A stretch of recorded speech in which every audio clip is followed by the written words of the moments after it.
You've got to create something that you've never seen before.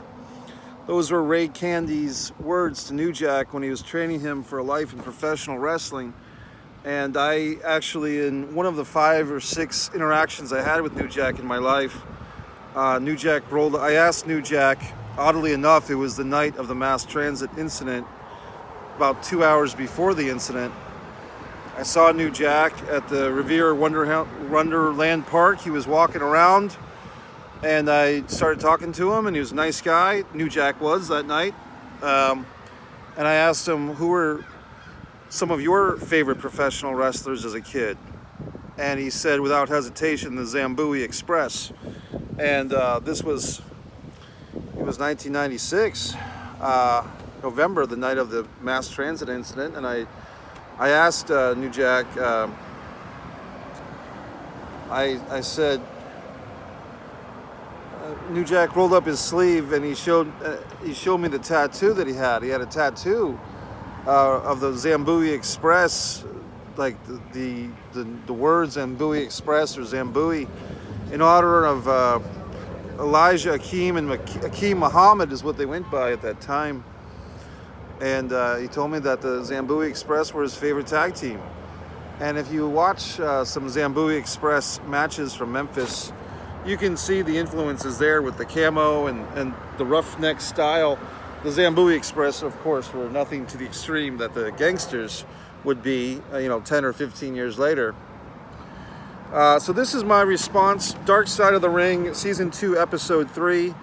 And further referencing a buddy of mine, Javier Ojst. I'd say his name wrong, sorry buddy. Javier Ojst, O-J-S-T, Javier. You can put your name spelling phonetically in here if you want. But Javier for Pro Wrestling Stories.com. Now you got me saying everything with a French accent. ProWrestlingStories.com wrote a really good article, New Jack, the story of wrestling's most violent man, by Javier Ojst. And Javier, you still haven't put your profile pic in those articles, buddy, or your icon or logo or something, as I advised you last summer. Javier and I will be on a podcast tomorrow I want to make you aware of, Dan and Benny in the Ring. It's kind of the rebirth or the successor to a podcast I used to be on from time to time. Wrestling with the Future. So Dan and Benny have taken the mantle from Angelo up in New Jersey, and they're forwarding the cause of these retrospective podcasts. They're doing some great stuff. Both guys are, Dan's in Virginia, kind of where I grew up, and Benny, I believe, is in Southern Florida or mid-Southern Florida, if that's a thing. I guess I just made it one. Sounds kind of fun, mid-Southern Florida. But in any event, Javier and I will be joining them for a round table discussion of sorts, or a square table discussion furthering the world of New Jack, the discussion. And I wonder where it's going to go.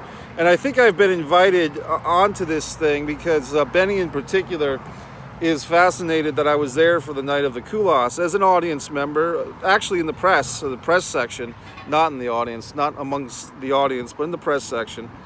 And to be honest, I think about it now, why have I not pursued a press pass perhaps with AEW or other things? I guess for me, I'd rather just be either involved behind the scenes creatively, or a ring announcer, or just a fan. Because although I enjoyed doing the press work and I was good at it, there's always a lot of pressure to the wrestling press that you're just there to flim-flam them. Like you're just there to help sell the promotion, and they don't really want objective reporters. They just want people, meaning the wrestling world in general, just want people to fluff them up and take their side and everything and not present the facts. So I learned that probably the most extreme, so to speak, way you could by being there the night of the Erickulas New Jack incident. By the way, a lot of people get this wrong about that situation. From my memory, Erickulas was wrestling as Ralph Cramden. That was the name he was using, a tribute to a couple of things I'll talk about on the podcast tomorrow night. See, I just hooked you, made you watch the podcast. But basically, Ralph Cramden was what he was wrestling by. The mass transit, I think, was something they threw on him that night. Heyman threw that on him. They didn't want to use the Ralph Cramden name, so they call him Mass Transit. Anyway, let's move forth. The idea is that he was massively big and mass, like Massachusetts. And the idea was a bus driver gimmick, but usually he wrestled as Ralph Cramden, so everyone knows. Not that anyone cares at this point, apparently, but me. Let's go to this review of New Jack, Dark Side of the Ring. I literally have notes here. I love that quote that New Jack gives his mentor, Ray Candy. You've got to create something that you've never seen before. I mean, just put that as a writer, you know, for me. As you know, I've written my own book, A Distance from Avalon. Put that as, you know, Peter Jackson doing his movies, George Lucas when he created Star Wars, and for you too. I mean, not just for everybody else, but in this world of remakes and reboots and 20 different Batman fucking animations and 36 different guys playing Spider-Man, it's nice to hear that inspiring word, you've got to create something that you've never seen before. So I love that. It reminds me kind of that relationship of Ray Candy to New Jack, or Jerome Young, if you want to be intelligent and use his real name, to myself and Ox Baker, and all the life lessons I got from Ox Baker, which of course you can see on Ox Baker, one of the boys, on my Messier YouTube channel. Let's get to the Dark Side of the Ring. I've been belly-booing around it. I like the episode. It is one of the better episodes. There's always a couple of little things that I find in these Dark Side of the Rings that are kind of off. But in this one, not much, to be honest. And the one little thing that I saw negative first, okay, when Jericho is doing the narration, and not that it's Jericho's fault, but he's just the one that said it. He's talking about the midgets, the small people, whatever you want to call them. They used the term midgets at the time. They being Tiny the Terrible and his brother Half Nelson. And similar to the Gangsters, Tiny the Terrible was really the spokesman of the team. And his brother Half Nelson, they were really good athletes, you know, and I think it's a side issue that I don't know if this situation caused Tiny the Terrible's aspirations to be like a mainstream wrestling guy. I mean, can you imagine if Tiny the Terrible was in the NWO at the time? I guess I can imagine it. He was very good.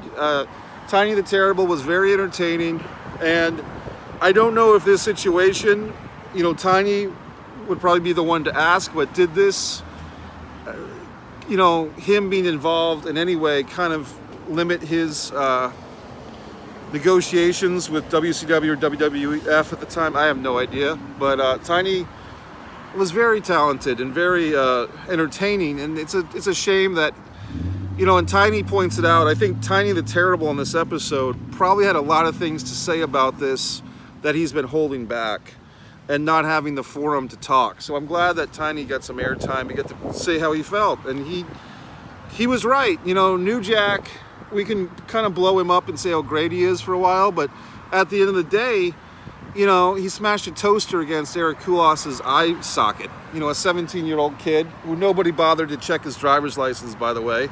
Nobody likes to bring up that simple point. You wouldn't put a guy into an NFL game without checking their driver's license to see their age, right? But somehow wrestling fans and wrestlers always justify the mass transit incident. Moving forth, this is the mistake that they made, the voiceover. The three are asked to attend. The basic quote was, the three are asked, quote, well, who was the three? And this is the point where Jericho, as narrator, is talking about the midgets and Erickulas are asked to come to the ECW show. Correction, I don't think they were asked. I think it was the way that I was told the story, and maybe I was told incorrectly or my memory's failing me, but I was told that it was Tiny the Terrible's idea that them and Eric and his brother Half Nelson and the dad driving all drive up to Revere and see if they could get a job or see what could happen. So I don't know what they mean on this podcast, on the show, this episode, when they say the three are asked to come to the ECW show. Now this might seem like a minor detail, but it's a big detail. First of all, who asked them? Is it supposed to be Heyman? Who else would it be? So it's just an inconsistency that, or just there's no answer. It says the three are asked. Well, who the hell asked them? So, you know, the writers of this show, who I contacted when I found out they were doing this New Jack episode, because I figured, hey, I'll talk to you about the, actually, I contacted them during season 1, and I said, hey, I can talk about the mass transit incident, and they never got back to me. So, you know, like I said, some of these documentarians, sure, they can't interview everybody that was there and so forth, but I would have been fine. I would have been very good as an objective, more or less, point of view from someone who talked to most of the parties involved. Anyway, moving forth. Also on this show, there's an interesting thing about this Dark Side of the Ring is they don't talk about a Twitter buddy of mine, Johnny Z, was very adamant and kind of, you know, even on the day that New Jack died, he was bringing up New Jack's relationship with his son, who apparently now wants to be known as a female just drag queen, and I don't know, I could be wrong, I don't think transitioning to female as far as gender goes, but New Jack's son, and I guess New Jack had a total of 5 kids, as far as he knew and as far as I know, but New Jack's son transitioning perhaps to be a daughter, I think just living, identifying as a female and performing as a drag queen character. There's this online article from the daughter, I guess we'll say, talking about how New Jack, as her father, not to say disowned, but kind of distanced from her, and the sadness that she was feeling that New Jack was not supporting her in her life as a transgender person or a drag queen character. I don't want to screw this up and hurt anyone's feelings, so but New Jack's retort was, hey, I mentioned her in my book by name, and I didn't mention all my kids by name because I like to keep my private life private. So that was New Jack's response. I don't know the answer, fucking Johnny. I really don't. I'm not New Jack. I don't look like him. So, I mean, no offense, Johnny. I just don't know what to tell you. I mean, it sounds like personal family business. You know, whenever you have celebrities, like families that have celebrities, they always seem to be testier than most. Not Messier, but testier. Because they all want a piece of that fame puzzle. They all want to be the most famous in the family. And you see that in famous families a lot. God, let me look at the rest of my notes.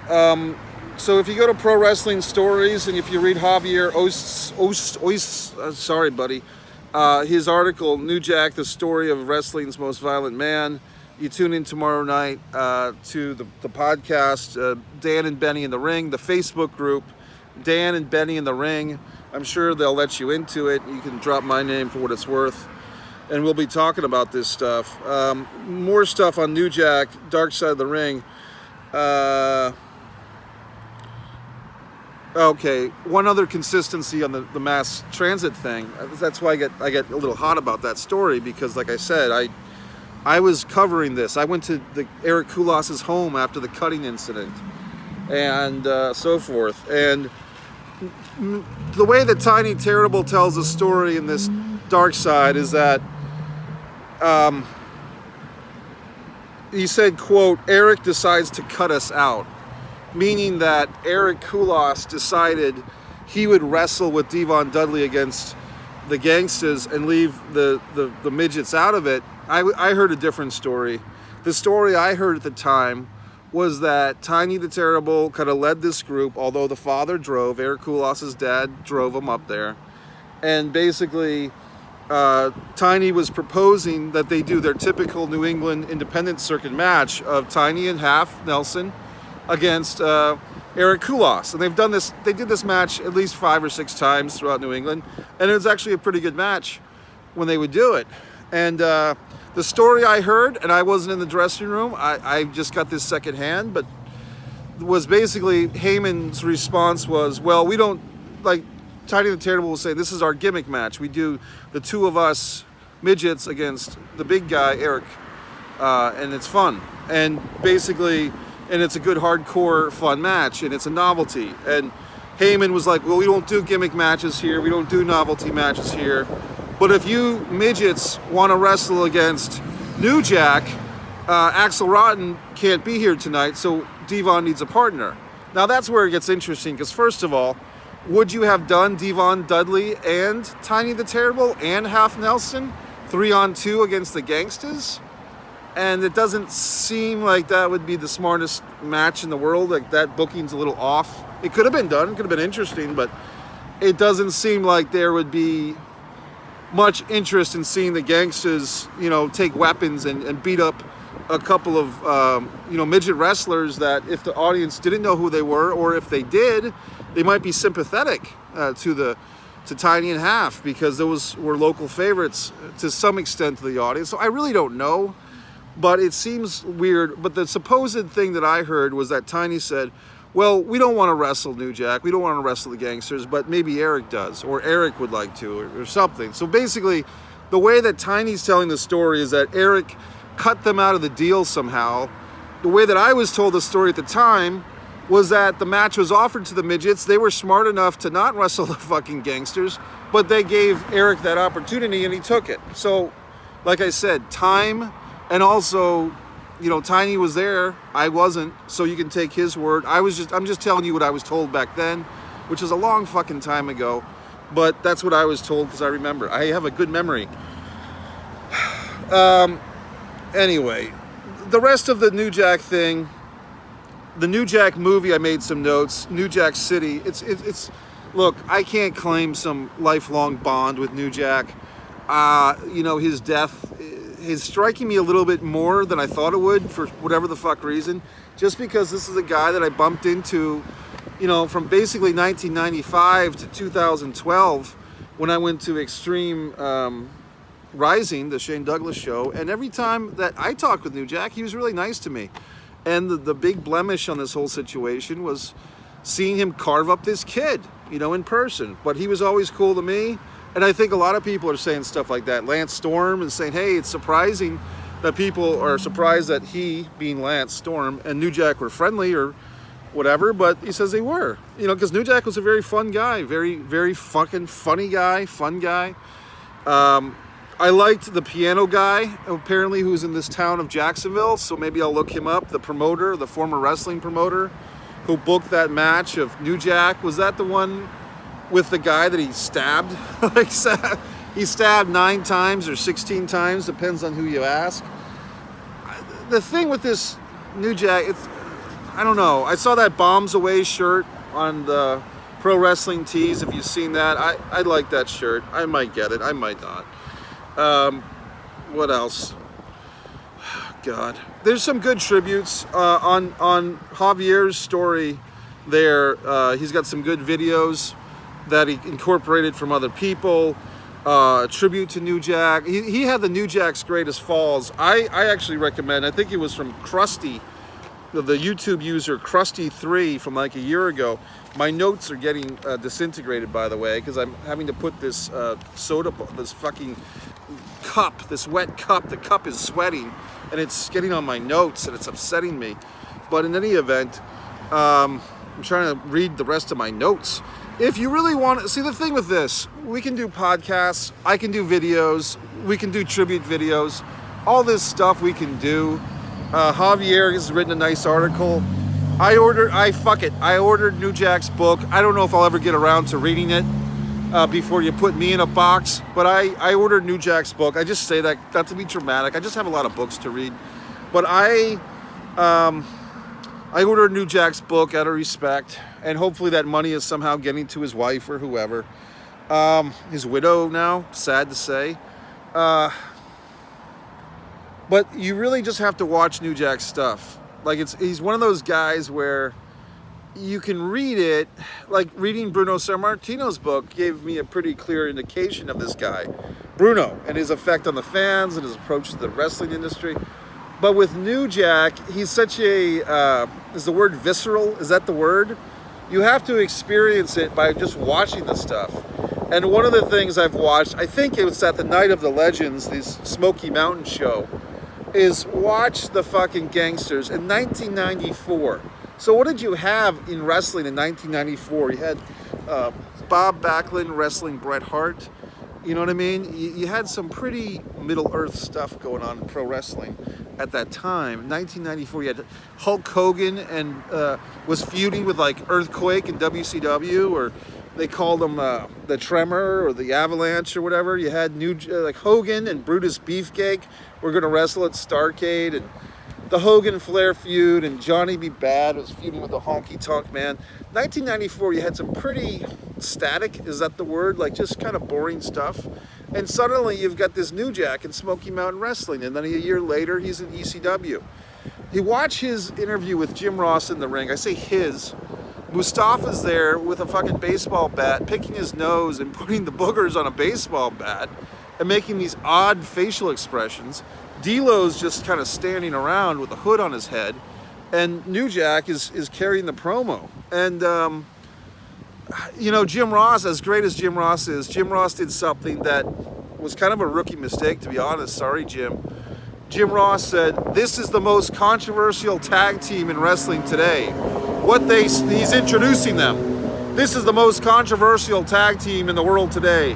What they say on the microphone is so radical and controversial. Basically, instead of just letting the guys come out, he's building them up. It's almost like you're taking the suspense away.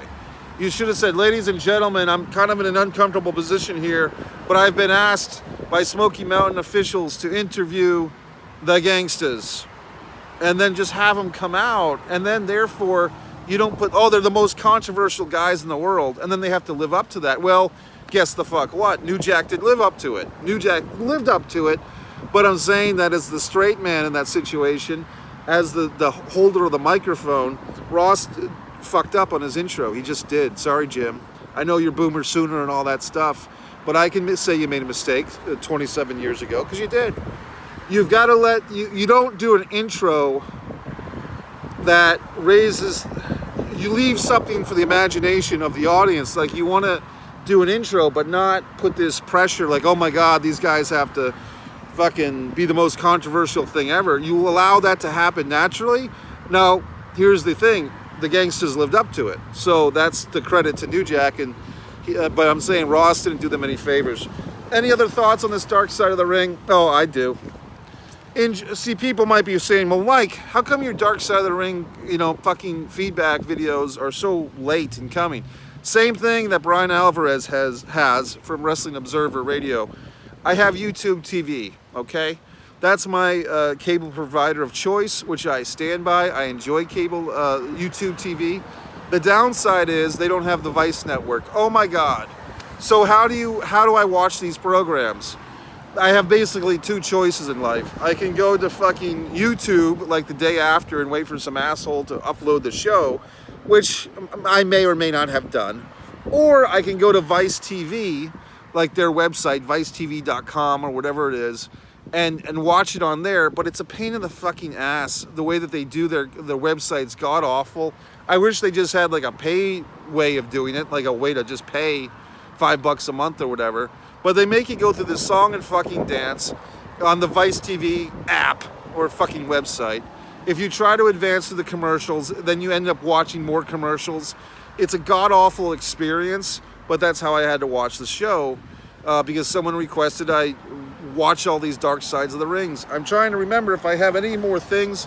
A lot of people respond favorably to the end of the video. Dark Side of the Ring episode where New Jack's in his wheelchair and he's flicking us off and he's snorting coke.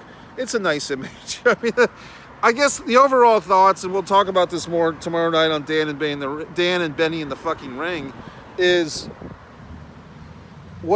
don't know. I mean, it's like at this point it's too late. We can't stop New Jack now. He's already done. But it's like, was this guy good for wrestling? Was he bad for wrestling? Was he good for himself? Was he bad for himself? I mean, it's like we haven't even begun to figure New Jack out, and now he's gone. So, Mike Messier, Dark Side of the Ring, I believe it's Season 2, Episode 3.